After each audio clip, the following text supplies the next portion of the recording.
तो the number of valence electron in the elements of group 2A is, क्या होगी electron valence electron की तादाद ग्रुप 2A में?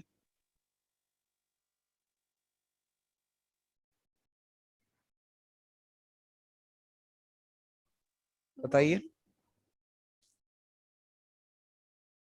2। 2। तो correct option will be 2. Sodium reacts with water more vigorously than lithium because it, sodium lithium के साथ ज्यादा reactive मोर होता है. इलेक्ट्रोपॉजिटिव. मोर इलेक्ट्रोपॉजिटिव, ठीक है. हैज हायर एटॉमिक वेट, ये भी सही है. इज अ मेटल, दोनों ही मेटल होते हैं. ठीक है, मोर इलेक्ट्रोपॉजिटिव का ही ऑप्शन सही होगा. अच्छा, एटॉमिक वेट का भी ऑप्शन अगर यहाँ पर हम देखा जाए ना, तो यहाँ पर एटॉमिक वेट का भी है. लिथियम के मुकाबले में सोडियम का एटॉमिक वेट ज्यादा होता है, ऑब्वियसली ज्यादा होता है. तो सर मोर एटॉमिक वेट भी हो सकता है, लेकिन बेटा एटॉमिक वेट का कोई भी ताल्लुक रिएक्टिविटी से नहीं होता, तो that can not B marked.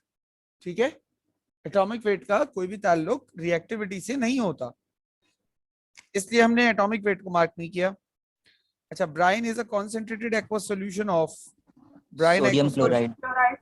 Very good. Sodium chloride का एक्वस सॉल्यूशन होता है ब्राइन.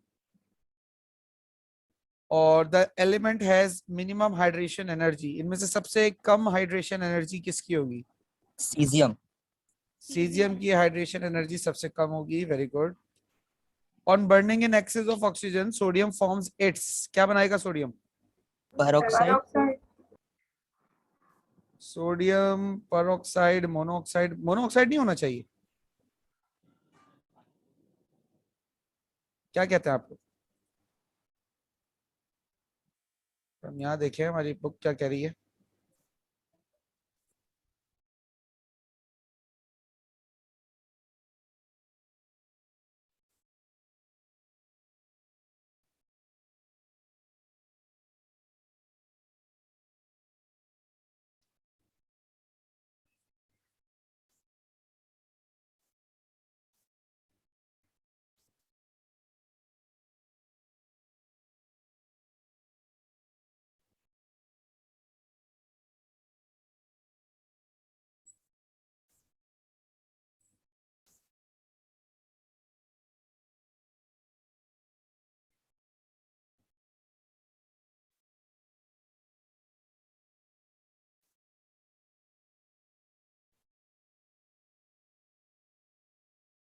मेरे ख्याल से Na2O होना चाहिए, सोडियम ऑक्साइड. सबसे ज्यादा फिजिबिलिटी उसी के बनने की है. पेरोक्साइड बनता है, बट उसको बनने के लिए ऑब्वियसली कुछ स्पेशल कंडीशंस की जरूरत होती है. अगर वो स्पेशल कंडीशंस हमारे पास नहीं है तो पेरोक्साइड नहीं बनता. The metal form super oxide. Potassium. बिल्कुल सही, पोटेशियम जो है वो सुपर ऑक्साइड फॉर्म करता है. Out of all the elements of group 1A the highest atomic number is 4, किसका एटॉमिक नंबर सबसे ज्यादा होता है? सीजियम. जितना नीचे आते जाओगे एटॉमिक नंबर बढ़ता जाएगा, तो caesium will be correct. Out of all the elements of group 1A the highest melting point and boiling point is 4, किसका होगा सबसे ज्यादा melting point boiling point? Lithium. Lithium का होगा, बिल्कुल, क्योंकि बेटा जैसे जैसे ग्रुप में नीचे आते जाओगे वैसे वैसे मेल्टिंग पॉइंट बॉइलिंग पॉइंट कम होता है, तो जो सबसे टॉप एलिमेंट होगा उसका मेल्टिंग पॉइंट बॉइलिंग पॉइंट सबसे ज्यादा होगा. Which of the following element has highest ionization potential, किसका highest ionization lithium. potential? Obviously down the group ionization potential कम होता है, तो जब down the group ionization potential कम होता है तो लिथियम जो सबसे टॉप एलिमेंट होगा उसी का ही सबसे ज्यादा होगा. Very good. तो मार्किंग कर लिया आप लोगों ने, आगे चलूं, इसको इरेज कर दूं? जी. Okay.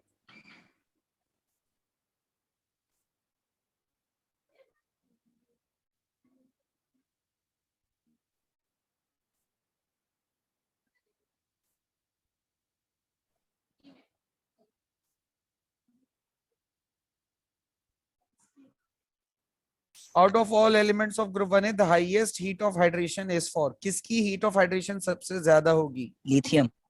लिथियम की होगी. अच्छा, यहां पर ना रिलेशन याद कर लीजिए बेटा कि heat of hydration,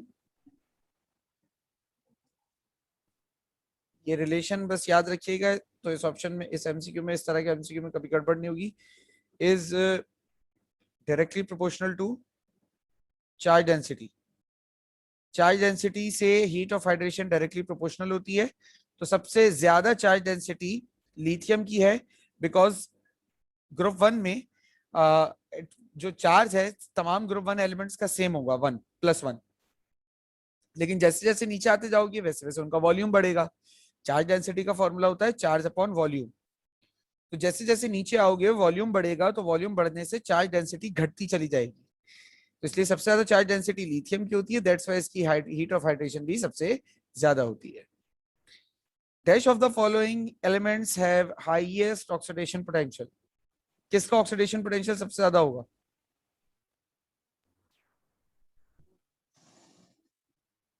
lithium. Lithium का ही होगा।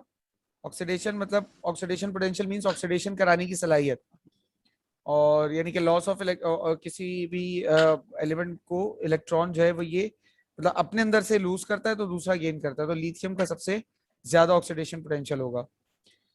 Out of all the elements of group 2A the highest density at 20 degree Celsius is for. किसकी डेंसिटी सबसे ज्यादा होगी ग्रुप 2A में? Strontium. Strontium. Down the group decrease होती है। वो तो हाईएस्ट पूछ रहा है ना। मैग्नीशियम। तो इस हिसाब मैग्नीशियम। से मैग्नीशियम होनी चाहिए बिल्कुल। Out of all the elements of group 2A the highest atomic number is for. किसका होगा सबसे ज्यादा? स्ट्रोंशियम। स्ट्रोंशियम। बेरियम। स्ट्रोंशियम के बाद बेरियम आता है बेटे। Beryllium, magnesium, calcium, strontium, barium, radium. जो सबसे आखिर में होगा उसका एटॉमिक नंबर सबसे ज्यादा होगा। Out of all the elements of group 2A the highest heat of hydration is. सबसे ज्यादा हीट ऑफ हाइड्रेशन किसकी होगी? बेरिलियम। बेरिलियम, क्योंकि ये सबसे पहला एलिमेंट होगा। जो सबसे पहला एलिमेंट होता है उसकी हीट ऑफ हाइड्रेशन सबसे ज्यादा होती है। जैसे जैसे आप एटम बढ़ाते चले जाते हैं उसकी हीट ऑफ हाइड्रेशन कम होती चली जाती है। The alkali metals possess dash electron in their outermost shell. Obviously, one electron in outermost shell. One. Dash of the element has highest ionic radius. इन तमाम में से आयोनिक रेडियस सबसे ज्यादा किसका होगा? देखो, जिसका एटॉमिक रेडियस सबसे ज्यादा होगा उसका आयोनिक रेडियस भी सबसे ज्यादा होगा। अब बताओ किसका एटॉमिक रेडियस सबसे ज्यादा होगा? बेरिलियम। बेरियम। बेरियम। बेरिलियम तो सबसे पहला है। सही है। जैसे जैसे नीचे आते जाते हैं ग्रुप में वैसे वैसे साइज बड़ा होता है। तो बेरियम का एटॉमिक साइज सबसे बड़ा है तो इसका आयोनिक साइज भी सबसे बड़ा होगा। Sodium is not observed in +2 oxidation state because of its dash.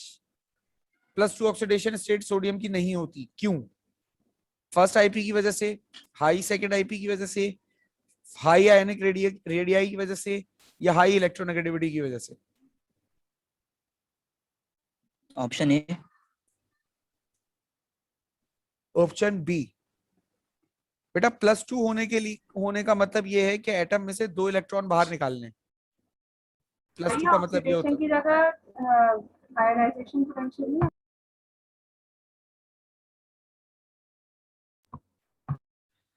बेटा आयोनाइजेशन पोटेंशियल ही होना चाहिए यहाँ पर। ये ऑक्सीडेशन पोटेंशियल थोड़ा सा गड़बड़ हुई है, तो इसको आप सही कर लीजिए। ये ऑक्सीडेशन पोटेंशियल नहीं है, इट इज आयोनाइजेशन पोटेंशियल। ठीक है, ये आयोनाइजेशन पोटेंशियल ही है।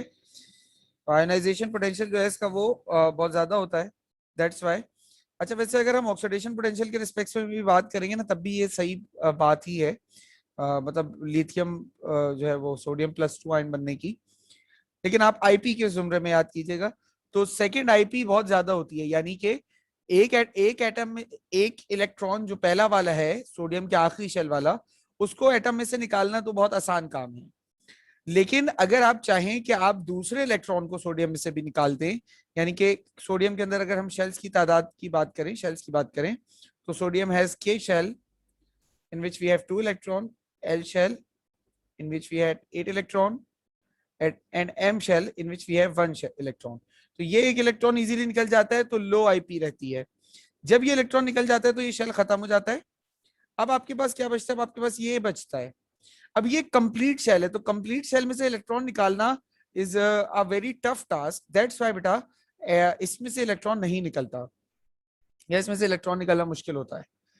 तो second ionization potential is very much high. That's why इसके जो ऑक्सीडेशन पोटेंशियल होता है +2 ऑक्सीडेशन स्टेट नामुमकिन होती है. बात समझ में आ गई सबको?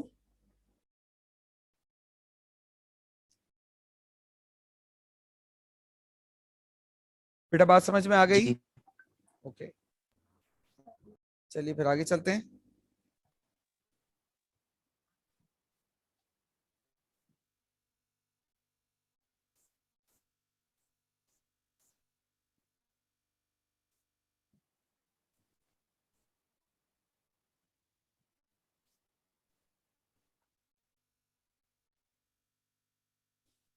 Dash of the following substances is manufactured by electrolysis of NaCl solution.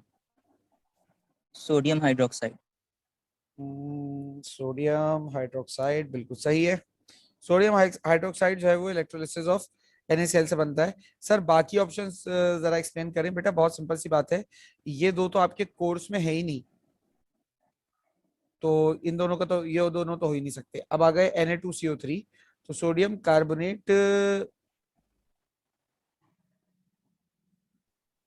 Sodium carbonate भी इस्तेमाल करता है ब्राइन सर. तो आप इसका इस्तेमाल क्यों नहीं, मतलब इसको आप क्यों नहीं मार्क करें? क्योंकि सोडियम कार्बोनेट के बनने में यानी कि अमोनिया सॉल्वेट प्रोसेस में बेटा इलेक्ट्रोलिसिस नहीं होता. ब्राइन इस्तेमाल होता है, मैं मानता हूं, लेकिन इलेक्ट्रोलिसिस नहीं हो रही होती उसकी, उसकी कार्बोनेशन हो रही होती है. पहले अमोनिएशन होती है, फिर कार्बोनेशन होती है ब्राइन की. NaOH के बनने में इलेक्ट्रोलिसिस हो रही होती है, तो जो करेक्ट ऑप्शन होगा वो NaOH होगा. सही है.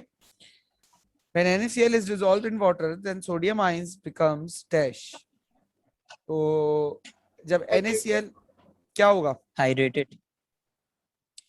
सोडियम आयंस हाइड्रेट हो जाएंगे, या ठीक है हाइड्रेट हो जाएंगे. सही है, गुड है. Why not hydrolysed? हाइड्रोलाइज का ऑप्शन क्यों नहीं है?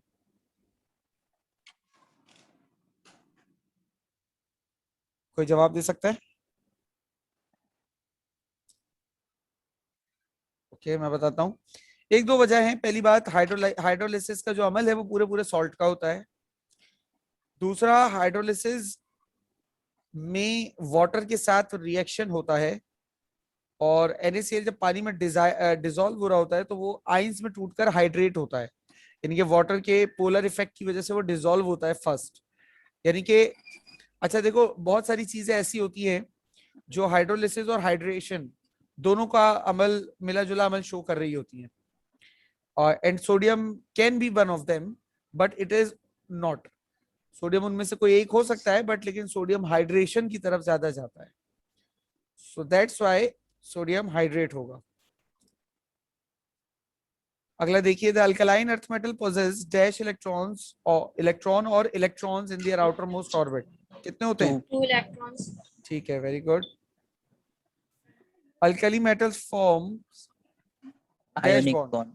आयनिक बॉन्ड बनाते हैं. अल्कलीज ऑलवेज वांट के डेस्परेट कि वो आयनिक बॉन्ड ही बनाए. In general alkali metal act as dash agents. Reducing agents. Very good. दूसरे को इलेक्ट्रॉन गेन करवाना इनका जिंदगी का मकसद, और खुद इलेक्ट्रॉन लूज करना. In the alkali metal series, dash of the following is the most reactive. Rubidium.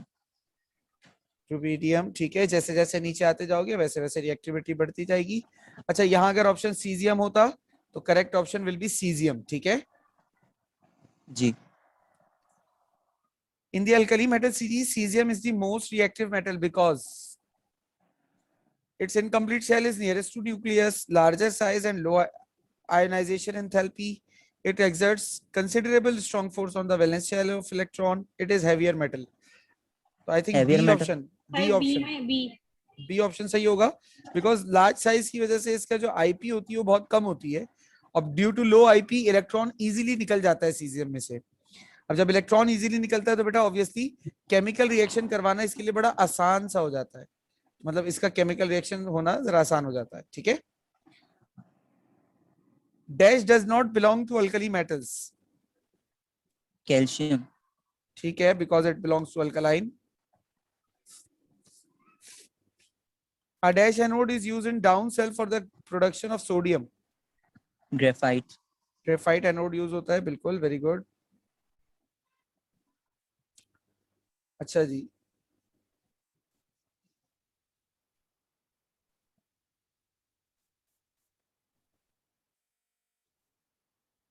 तो except lithium all alkali metal hydroxide are strongly dash in nature.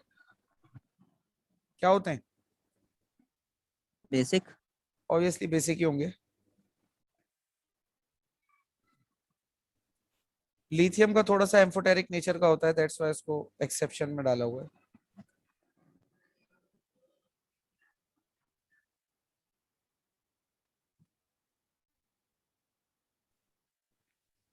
अच्छा जी, अब ये देखिए, alkaline earth metal carbonates, sulphates and phosphates are dash soluble in water, insoluble in water, sometimes soluble, sometimes insoluble, and none of these. क्या होगा? Sir option C से क्या मतलब है? मतलब टेम्परेचर वगैरह बढ़ाएं कम करें तो वो वाला मतलब है? समटाइम soluble और समटाइम insoluble का मतलब ये होगा कि कुछ soluble हैं, कुछ insoluble हैं.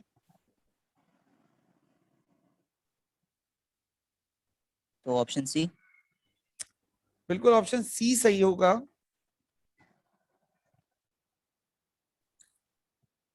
बिकॉज कार्बोनेट्स जो होते हैं अल्कलाइन मेटल्स के, अल्कलाइन अर्थ मेटल्स के, वो इनसॉल्युबल होते हैं, बट सल्फेट सॉल्युबल होते हैं. फॉस्फेट्स भी डाउन द ग्रुप जो है वो इनसॉल्युबल आते हैं. तो इस वजह से मिक्सचर है दोनों बातों का, तो sometime soluble and sometime insoluble. याद रखिएगा, कार्बोनेट इनसॉल्युबल है, सल्फेट सॉल्युबल है, phosphate sometime soluble and insoluble both हैं. अच्छा, when burned in air lithium forms dash oxide. Lithium कौन सा ऑक्साइड बनाता है? नॉर्मल. लिथियम नॉर्मल ऑक्साइड बनाता है, बिल्कुल सही है. बाकी जो है वो पर ऑक्साइड्स की तरफ जरा मूव करते हैं. द तो सर क्लोराइड. सोडियम का हमने पढ़ा था, उसमें आपने नॉर्मल लगवाया या मोनोऑक्साइड? हाँ, मैं इसको थोड़ा सा एक नजर देख लेता हूँ मिर्जा, फिर इसको कंफर्म मजीद कर लूंगा. सोडियम ओके वाली सर. बात को, ठीक है, ये वाली बात तो खैर सही है, नॉर्मल वाली. The chlorides of alkali metals and alkaline earth metals are generally dash. क्या होते हैं? Ionic. Obviously ionic. Sodium reacts vigorously with oxygen on heating to form. ये भाई आ गया, एमसीक्यू रिपीट हो गया ये वाला. सर पर ऑक्साइड ही आएगा इसमें. पेरोक्साइड आएगा? चलो, खदीजा कह रही है तो पेरोक्साइड लगा लेते हैं, और अगर गलत हुआ तो सब तुम्हारा गिरबान पकड़ लेंगे, ठीक है? सर बुक में लिखा हुआ है. कहाँ लिखा है? बताओ. सर जहाँ पे ऑक्साइड्स की एग्जांपल दी हुई है ना, यहाँ पे ये देखें. The alkali and alkaline earth metal directly combine with oxygen, producing variety of compound. Example: normal oxide, peroxide, and superoxide. The type of product depends upon the metal and conditions. तो peroxide तो sodium में बन रहा है, लेकिन ये बात भी तो नहीं लिखी हुई ना कि ऑक्साइड नहीं बनता सोडियम का. सही है, लेकिन एग्जाम्पल में तो पर ऑक्साइड लिखा हुआ है ना. एग्जाम्पल में तो है बेटे, एग्जाम्पल में है, उससे तो मैं भी नहीं मना कर रहा. असल में ये बात थोड़ी सी ऐसी है कि कंफ्यूजिंग है, बजाय इसके कि हम गलत की तरफ जाएं, इसकी थोड़ी सी तहकीक करना बेहतर होगा. इसीलिए मैंने कहा कि मैं इसको मजीद थोड़ा सा देख लेता हूं, फिर बता देता हूँ, ठीक है?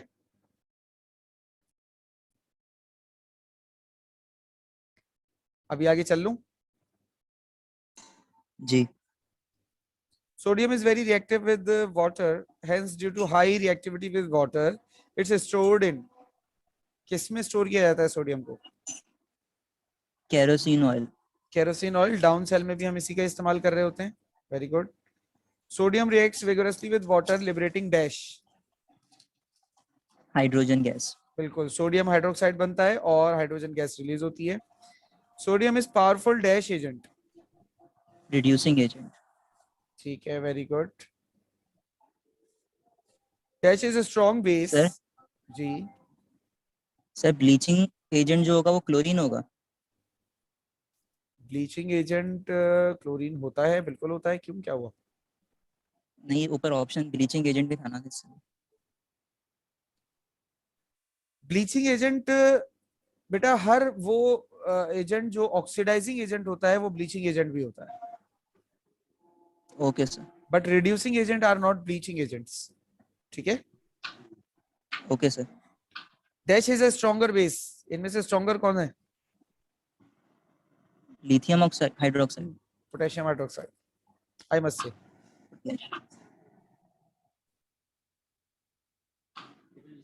The valence electronic configuration of S block elements is NS1 NS2 S block elements, हाँ NS1 से लेकर NS2 तक, बिल्कुल सही है। Dash and dash groups are included in S block 1A and 2A. 1A 2A obviously.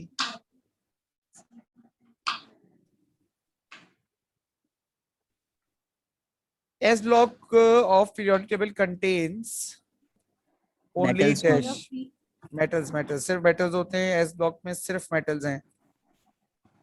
S block में और D block में सिर्फ metals हैं, P block में सब होते हैं। ठीक है जी, आगे चलता हूं।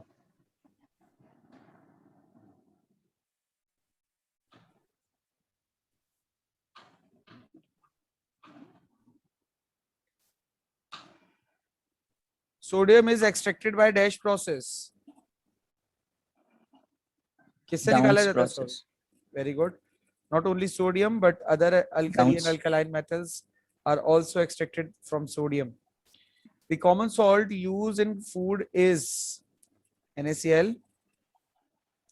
The most Sodium abundant chloride. alkali metals are, सबसे ज्यादा abundant alkali metals कौन से हैं? Sodium and potassium. Very good. Elements of alkali metals are extracted from their ores by processing dash processes. Electrolysis. Electrolysis, very good. Electrolysis के जरिए से निकाल सकते हैं आप अल्कली मेटल्स को, उनके सॉल्ट्स को आप पानी में डिसॉल्व करके इलेक्ट्रोलिसिस करा लो या मेल्ट करके इलेक्ट्रोलिसिस करा लो। Reactions of s block elements are dash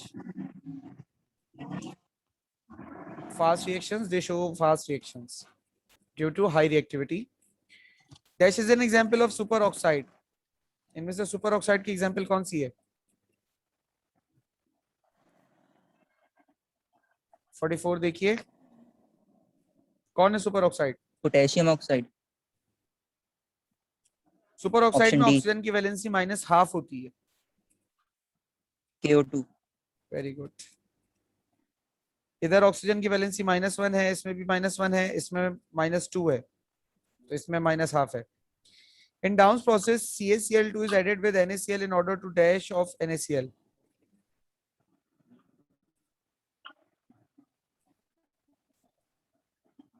Decreases melting point. बिल्कुल, कैल्शियम क्लोराइड को मिलाया इसीलिए जाता है कि वो मेल्टिंग पॉइंट कम कर दे सोडियम क्लोराइड का, ताकि वो जो सोडियम क्लोराइड का मेल्टिंग पॉइंट होता है 801 होता है और सोडियम का जो वेपोराइजेशन पॉइंट होता है वो 800 के अराउंड 880 के अराउंड होता है, तो वो फॉगी होने लगता है सोडियम, तो उससे बचाने के लिए हम ये काम करते हैं। ठीक है। The chemical formula of carnallite is MgCl2.KCl.6H2O. आगे चलते हैं।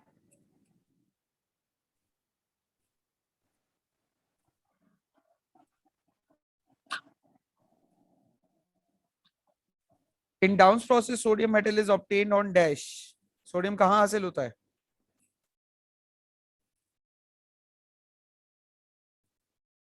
बताइए।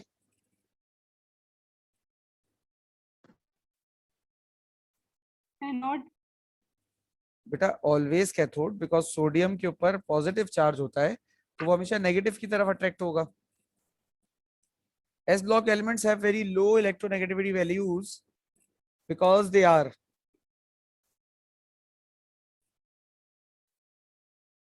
smaller in size, तो नहीं हो सकता। इलेक्ट्रोनेगेटिविटी कम होती है बिकॉज ऑफ इलेक्ट्रोपॉजिटिविटी, सिंपल है भाई। भाई इलेक्ट्रोपॉजिटिविटी ज्यादा होगी तभी इलेक्ट्रोनेगेटिविटी कम होगी। अब जो फैक्टर्स इलेक्ट्रोपॉजिटिविटी के ज्यादा होने के, ठीक है, वही फैक्टर्स इलेक्ट्रोनेगेटिविटी के कम होने के भी, सिंपल सी बात हो गई। The first IP value is always dash than second.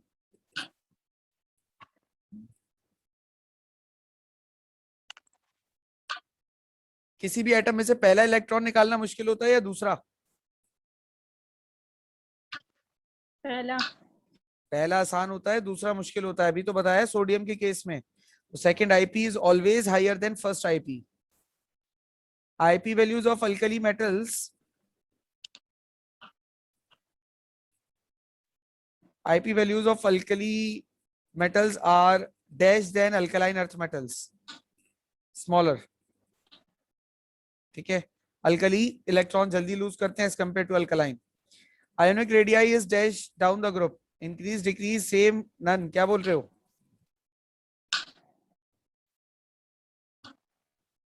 बोलिए। Smaller. Okay, ionic radii increase करेगा बेटा, स्मॉलर तो इसमें आएगा, इसमें इंक्रीज आएगा। Increase. Atomic radii of alkaline earth metal is smaller than alkali metal because of greater number of orbits, less number of orbits, less nuclear charge, greater nuclear charge. तो same number of shell but greater nuclear charge is the reason जिसकी वजह से period में atomic size कम होता है। Size of an atom always dash than its cation, क्या होगा जल्दी बोलो।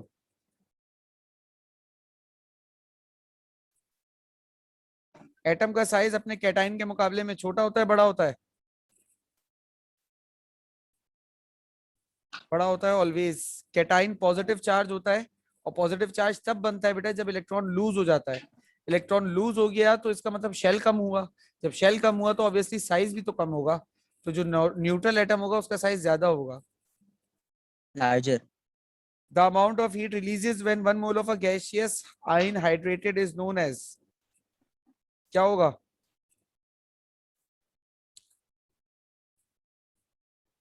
अमाउंट ऑफ एनर्जी रिलीजेस जब 1 मोल गैस का हाइड्रेट हुआ, यानी कि उसने वाटर के साथ रिएक्शन कर लिया, वाटर को अपने साथ जोड़ लिया, तो that is electron affinity. Ionization potential is the energy जिससे इलेक्ट्रॉन एटम में से बाहर निकलता है, और electron affinity is the energy जिसकी वजह से, जिसके रिलीज होने पर एटम में इलेक्ट्रॉन जाता है। तो यहाँ पर इलेक्ट्रॉन एफिनिटी करेक्ट होगा। Alkaline earth metals are strongly hydrated than alkali metals because of, क्या वजह होगी?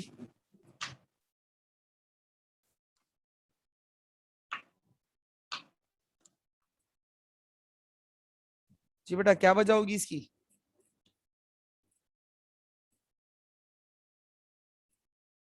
आवाज आ रही है मेरी?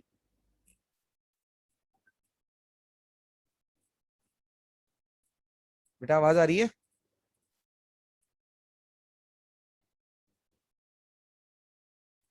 बेटा आवाज आ रही है आप लोगों को? जी सर। बेटा आवाज अगर आ रही है और अगर इसका ऑप्शन नहीं पता तो मुंह से फूट दो कि नहीं पता, कोई मसले वाली बात थोड़ी है। बेटा बोथ होगा इसका ऑप्शन, और अभी मैंने ये चीज समझाई थी थोड़ी देर पहले कि hydration energy is directly proportional to charge density, और charge density is directly proportional, charge density का फॉर्मूला होता है वैलेंसी अपॉन एटॉमिक साइज। तो इसका, इनका अल्कलाइन अर्थ मेटल का एक तो साइज भी छोटा होता है, दूसरा न्यूक्लियर चार्ज यानी कि जो वैलेंसी होती है वो भी इनकी ज्यादा होती है। तो high nuclear charge and smaller size both are the factors जो यहाँ पर गवर्न कर रहे हैं कि अल्कली मेटल से उसकी अल्कलाइन अर्थ मेटल की इलेक्ट्रो हाइड्रेशन ज्यादा है। S block elements are powerful dash agents, so they are always Reducing. reducing agents. Peroxide oxidation state of oxygen is -1. आगे चल रहा हूं।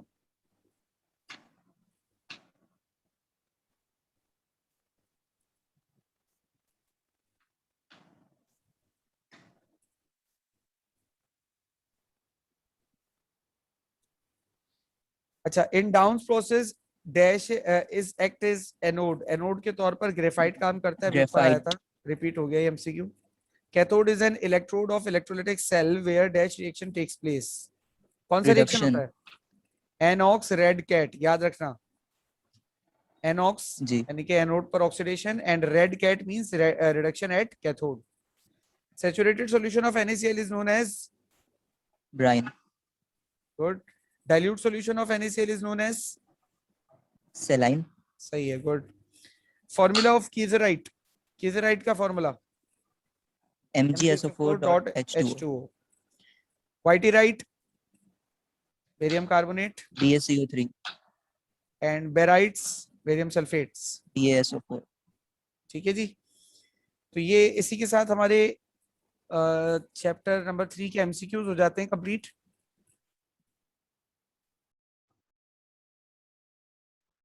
थ्री के तो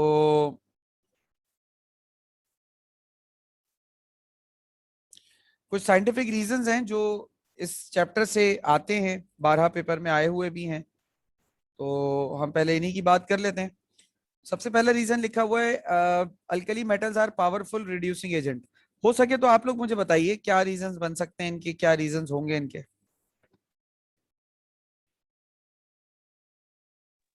सर क्योंकि इलेक्ट्रोपॉजिटिव होते हैं। Alkali metals are powerful reducing agent because they are highly electropositive elements, easily loses their electrons, so that is why they are powerful reducing agents. देखो scientific reasons के जवाब कोई लंबी दास्तानों में नहीं देने आपने, कोई 10-10 8-8 लाइनों के जवाब नहीं देने। साइंटिफिक रीजन का जवाब मैक्स 2 लाइन का होता है, 2 से 2.5 लाइन का होता है बस, कि 2 से 3 लाइन, इतने में साइंटिफिक रीजन आप इजीली उसको एक्सप्लेन कर सकते हो। It will not be a big deal. तो alkali metals are powerful reducing agents because they are highly electropositive elements and easily loses their electron, that is why they are powerful reducing agent। बस खत्म हो गई बात, सही है। आगे आ रहा हूं, alkaline earth metals are more strongly hydrated than alkali metals। क्या जवाब देंगे आप लोग इसका?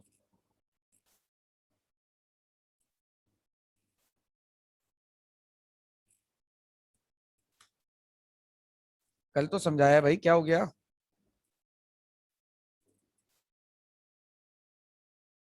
आवाज आ रही है? जी। Why alkaline earth metals are more strongly hydrated than alkalis?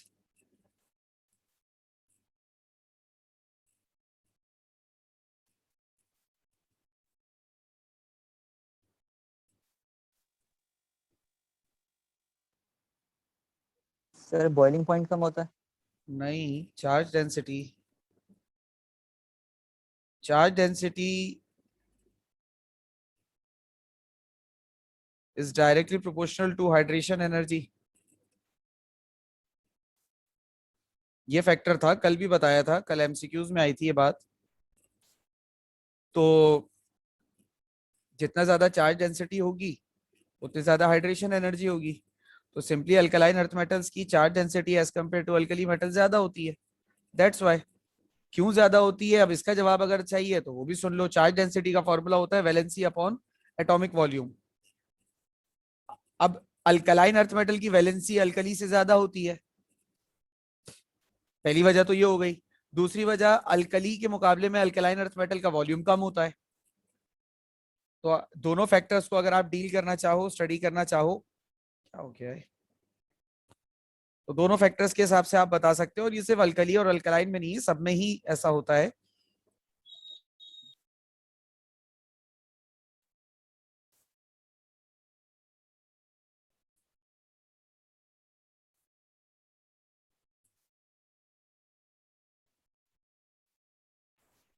ठीक है, तो मैं आपसे ये कह रहा था कि चार्ज डेंसिटी से जो फैक्टर बन रहा है, चार्ज डेंसिटी का फॉर्मूला क्या आ रहा है हमारे पास? Charge density is directly proportional to valency, यानी जितनी ज्यादा वैलेंसी उतनी ज्यादा चार्ज डेंसिटी, और inversely proportional to atomic volume, यानी कि जितनी कम एटॉमिक वॉल्यूम होगा उतने ज्यादा चार्ज डेंसिटी आपके पास आएगी, सही है। तो अल्कलाइन अर्थ मेटल की जो वैलेंसी होती है वो अल्कली के मुकाबले में ज्यादा होती है, तो ज्यादा वैलेंसी मीन ज्यादा चार्ज डेंसिटी। और अल्कलाइन अर्थ मेटल का जो एटॉमिक वॉल्यूम होता है वो एज कम्पेयर टू अल्कली कम होता है, तो कम वॉल्यूम मीन ज्यादा charge density. Is that clear now?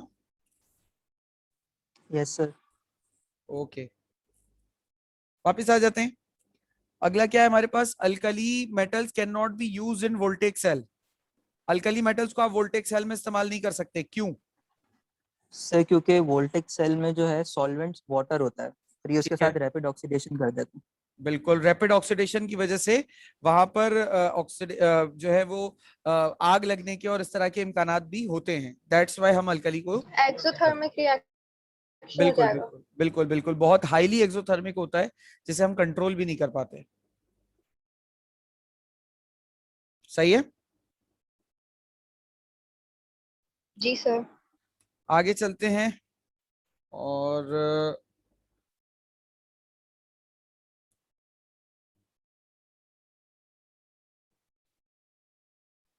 अगला हमारे पास क्या है, alkali alkali alkaline earth metals are harder than alkali metals, क्यों भाई?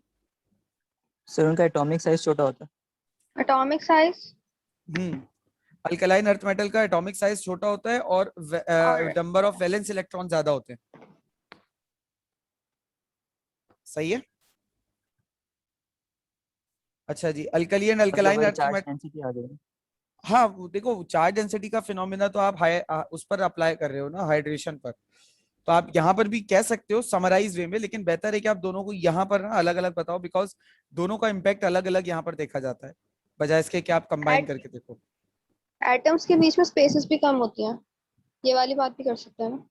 एटम्स के बीच में स्पेसेस मतलब नहीं, क्योंकि वो ज्यादा होगी ना, न्यूक्लियर पावर। नहीं न्यूक्लियर पावर ज्यादा होती है, उसका इफेक्ट जो है वो उनके वैलेंस इलेक्ट्रॉन पर होता है ना। तो एटम के बीच का जो स्पेस का तुम कह रही हो ना, वो देखो इंटर एटॉमिक स्पेस तो आपके हाथ में है ही नहीं, किसी भी एलिमेंट की आपके हाथ में नहीं है, क्योंकि वो कुदरती तौर पे एटम्स जो हैं वो अलाइन हुए हुए होते हैं, और इवन अ स्लाइट डिसऑर्डरनेस और स्लाइट, जैसे आप कह सकते हो ना कि मतलब स्लाइट चेंज जो है वो बहुत सारे चेंजेस ले आता है। जैसे आपके पास फॉर एग्जांपल एक वाटर बॉटल है, ठीक है, प्लास्टिक की वाटर बॉटल होती है, तो उसके सारे पार्टिकल्स इजीली अलाइंड है, बट जैसे ही अगर आप उसको थोड़ा सा ट्विस्ट करो या कुछ इस तरह का फोर्स अप्लाई करो कि जिससे प्लास्टिक की वो बॉटल थोड़ा सा डिफॉर्म हो, तो डिफॉर्म होने का मतलब ये है कि उसके एटम्स अपनी जगह को मूव कर रहे हैं, अपनी जगह से मूव कर रहे हैं, ठीक है ना। तो ये चीज फिक्स नहीं रहती कि एटॉमिक स्ट्रक्चर मतलब एटॉमिक अलाइनमेंट जो है ना वो फिक्स नहीं रहता, दैट्स व्हाई उसको कहना I I don't think so is a good option. ठीक है। ओके सर, ठीक है। अच्छा जी, alkali and alkaline metals form only +1 and +2 ion respectively. अच्छा, यहाँ पर ये जो कह रहे हैं ना कि alkali and alkaline earth metals form only +1 and +2 ions respectively, इसका ये मतलब कहना चाह रहे हैं, देखो ओनली +1 एंड +2 मींस यहाँ पर आप इंडिकेट करना चाह रहे हो इस बात को कि इनके अंदर से जैसे अल्कली हैं तो वो +2 आयन, +2 ऑक्सीडेशन स्टेट में नहीं आ सकते, +3 ऑक्सीडेशन स्टेट में नहीं आ सकते। अच्छा, अल्कलीन अल्कलाइंस की बात करें तो वो +3 में नहीं आ सकते, +4 में नहीं आ सकते। जबकि अगर हम बात करें ट्रांजिशन मेटल्स की, तो ट्रांजिशन मेटल्स तो वेरिएबल ऑक्सीडेशन स्टेट शो करते हैं। अब इसके पीछे रीजन क्या है? इसके पीछे रीजन ये है कि बिकॉज इनकी जो सेकंड और थर्ड आयोनाइजेशन पोटेंशियल्स होती है ना अल्कली और अल्कलाइन की, वो बहुत ज्यादा होती है, बिकॉज सेकेंड और थर्ड आयोनाइजेशन पोटेंशियल इनकी करने के लिए आपको किसी बिल्कुल कंप्लीट शेल को जो है ना चेंज करना पड़ता है, यानी कि कोई बिल्कुल पूरा मुकम्मल शेल हो, आप उस मुकम्मल शेल को डिस्टॉर्ट करके उसमें से इलेक्ट्रॉन निकालो तो काम होता है। अब यार एक चीज ऑलरेडी स्टेबल है तो उसको क्या जरूरत पड़ी है कि वो बिला वजह आपके पकड़ाट में पड़कर अपनी स्टेबिलिटी को खोए। जैसे कि मैं ये कहना चाह रहा हूं, जैसे अगर मैं सोडियम की मिसाल लेता हूं,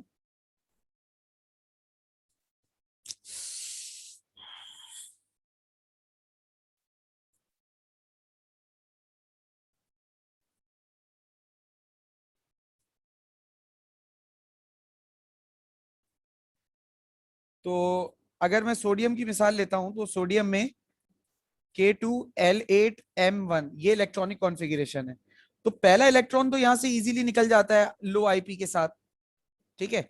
अब क्या होता है, जब पहला इलेक्ट्रॉन निकल गया तो ये हिस्सा खत्म हो गया। अब आपके पास जो अगला इलेक्ट्रॉन निकलना है वो एक कंप्लीट शेल में से निकलना है, और कंप्लीट शेल का मतलब एक स्टेबल शेल बेटा। जब एक स्टेबल शेल है तो हाउ इट इज पॉसिबल कि आप उसमें से इलेक्ट्रॉन को इजीली निकाल दो। सही है, बात समझ में आ रही है ये वाली मेरी? यस जी। सर, और वो आयनाइजेशन पोटेंशियल के लिहाज से भी बहुत मुश्किल होगा ना। जी, आयोनाइजेशन पोटेंशियल ऑटोमेटिकली इसकी बहुत ज्यादा हो जाएगी ना, because it is a complete shell and stable shell. अब मैं इसमें से इलेक्ट्रॉन निकाल रहा हूँ तो लाजमी सी बात है वो बहुत ज्यादा हिंड्रेंस होगी, उसमें रुकावट आएगी कि यार इजीली नहीं निकल सकता इलेक्ट्रॉन। सही है। Yes sir. Okay, now moving sir on. जी बेटे। सर इस वाले साइंटिफिक रीजन का ये आंसर नहीं हो सकता कि उनके वैलेंस शेल में 1 और 2 इलेक्ट्रॉन्स होते हैं? नहीं बेटा देखो, बात वो नहीं है कि उनके वैलेंस शेल में एक और दो ही इलेक्ट्रॉन होते हैं, लेकिन वो कह रहा है कि फॉर्म्स ओनली 1 and 2। देखो वैलेंस शेल में तो चलो एक दो इलेक्ट्रॉनों से एक या और दो इलेक्ट्रॉन की वैलेंसी आ रही है, ठीक है, बट ऐसा तो नहीं ना कि एटम में और इलेक्ट्रॉन ही नहीं है और इलेक्ट्रॉन निकल भी नहीं सकते। तो आपको असल में ये बताना है कि बाकी जो ऑक्सीडेशन स्टेट्स है वो क्यों नहीं हो सकती, आपको उस क्यों का जवाब देना है। सिर्फ ये कह देना कि यार आखिरी शेल में एक इलेक्ट्रॉन होता है, बट उसका वो आखिरी शेल सिर्फ आखिरी थोड़ी होता है। मतलब जैसे हाइड्रोजन हो मिसाल के तौर पे, अगर कोई बोले ना कि सर ये जो तुम बात कर रहे हो वो हाइड्रोजन में तो समझ में आती है, मतलब हाइड्रोजन +1 होता है, समझ में आता है क्योंकि हाइड्रोजन की शेल में होता ही एक इलेक्ट्रॉन है, इसके अलावा कुछ हो ही नहीं सकता, समझ रहे हो। लेकिन इनमें ये नहीं है ना, इनमें तो और इलेक्ट्रॉन मौजूद हैं, तो देयर इज अ चांस कि +2 +3 भी आए। अब समझ में आई बात। जी सर लिथियम में क्यों नहीं हो सकता? लिथियम में क्या नहीं हो सकता बेटा? मतलब उसमें फिर जो दो आखिरी बचेंगे हम उसको पूरा वो शेल क्यों नहीं खत्म कर सकते? मतलब लिथियम की अगर कॉन्फ़िगरेशन देखें तो it is K2 and hmm L1, hmm easily आपका ये L1 इलेक्ट्रॉन तो निकल चले हो जाएगा। गया। अब बचे K2। अब K2 is a complete shell ना बेटा, ये भी कंप्लीट शेल है अगेन, और कंप्लीट भी है, पहली चीज तो ये हो गई कंप्लीट शेल है, और दूसरा सिर्फ कंप्लीट ही नहीं है बल्कि स्टेबल भी तो है, ठीक है। ठीक है। अच्छा, alkali metals form cations easily. Alkali या अल्कलाइन दोनों की बात करें तो कैटाइन इजीली बना लेते हैं। Cation means ion with positive charge.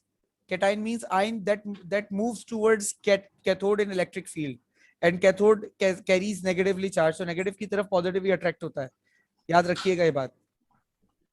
तो that is why alkali cations easily बना लेते हैं, क्यों? Because they have low IP, easily electron lose, low IP की वजह से इजीली इलेक्ट्रॉन लूज कर देते हैं। जब इजीली इलेक्ट्रॉन लूज करते हैं तो डेफिनेटली कैटाइन बनाना आसान हो जाता है। Is that clear? Yes sir. Yes sir. अच्छा, lithium and beryllium markedly differ from each other member of their groups. Lithium और बेरिलियम जो है वो एनोमेलस बिहेवियर शो करते हैं अपने ग्रुप के बाकी मेंबर्स के मुकाबले में। एप्टीट्यूड में ये चीज पढ़ाई जाती है। मैं जस्ट एक हिंट दे रहा हूं कि लिथियम और बेरिलियम अपने ग्रुप से क्यों अलहदा होते हैं, तो इसके फैक्टर्स याद कर लीजिएगा। एक तो वजह होती है लो एटॉमिक साइज, इनका जो एटॉमिक साइज होता है बेटा वो बहुत कम होता है, ये वजह होती है। और हाई आईपी, अच्छा हाई आईपी सर कैसे? अल्कली और अल्कलाइन की तो आप चीख चीख के कह रहे थे कि लो आईपी होती है।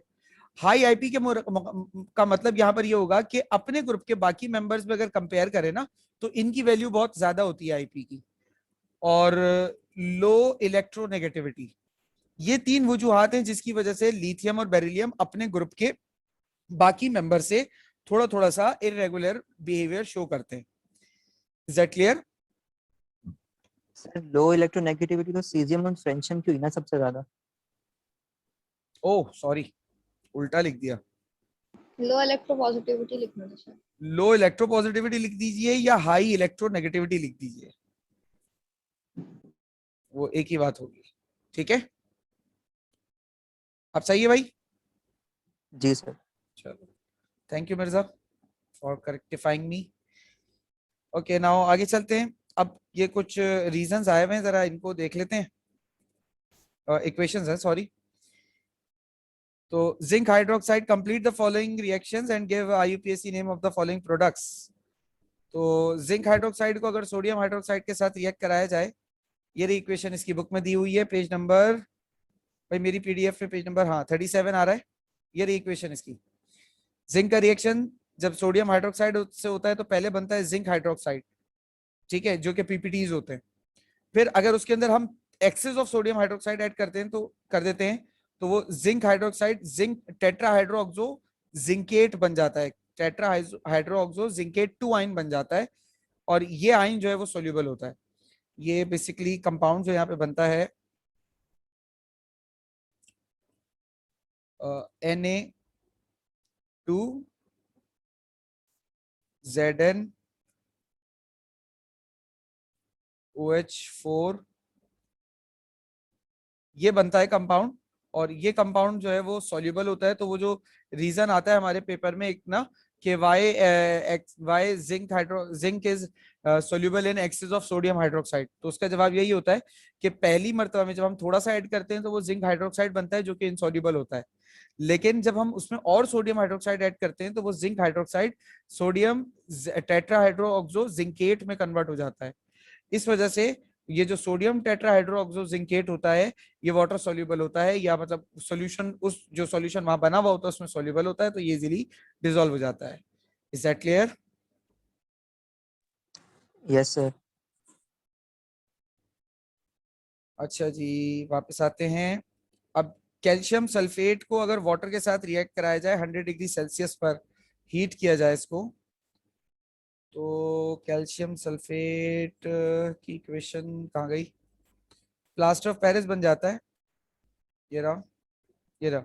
When gypsum calcium sulfate dot 2 hydrated is heated about 100 degrees Celsius, it loses some of its crystallization, water of crystallization, and is converted into calcium sulfate hemihydrated, which is called as plaster of Paris. तो basically plaster of Paris बन जाता है, ठीक है।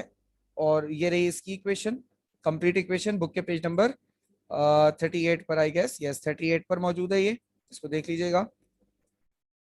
और अब वापस आते हैं। क्लोरीन सोडियम हाइड्रोक्साइड के साथ रिएक्ट कर रहा है कोल्ड और डाइल्यूट कंडीशंस में। तो कोल्ड और डाइल्यूट कंडीशंस में अगर क्लोरीन रिएक्ट करता है तो ये इसकी इक्वेशन है, जरा देख लीजिए। सोडियम हाइड्रोक्साइड क्लोरीन के साथ रिएक्ट करके सोडियम क्लोराइड और सोडियम ऑक्सीक्लोराइड बना देता है और वाटर बनता है। अच्छा, हॉट कंडीशन में इसके साथ रिएक्शन किस तरीके से होता है, ये हॉट कंडीशंस हैं। अगर सोडियम हाइड्रोक्साइड मतलब गर्म करके कॉन्सेंट्रेटेड डालूंगा तो वो सोडियम क्लोरेट बनाएगा, ठीक है। और अगर कोल्ड कंडीशन में डालूंगा तो वो सोडियम क्लोरेट नहीं, सोडियम क्लोराइट बनाएगा, NaClO बनाएगा। NaClO3 बनेगा जब हॉट और कॉन्सेंट्रेटेड होगा, और NaClO बनेगा जब कोल्ड और डाइल्यूट होगा। कोई सवाल इसमें मजीद?